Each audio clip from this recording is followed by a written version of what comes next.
I'm Daniel Eli Arañas, seed trainee.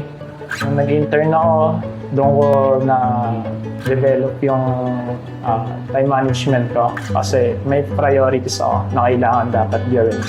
Mas early, mas okay. Naging confident ako, especially sa pakikipag-communicate sa tao or sa team.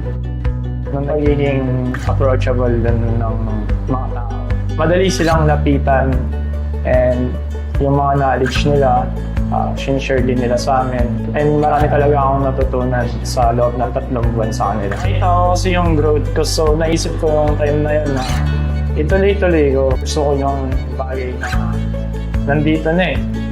Bakit pa ako ayaw? Nafe-feel namin na part talaga kami ng team. Yung first time akong pinahawak ng IoT system, nag-guide naman kami ng mentor namin sa step-by-step process. Ginawa ko lang yung sinasabi nila and adapt ko naman agad. Willing silang magturo talaga sa mga intern nila. So, provide talaga nila dun. And hindi ka mahihiyang magtanong. For the future intern here in Asia, bro, don't compare yourself. Just improve. Bawat isa mahalaga.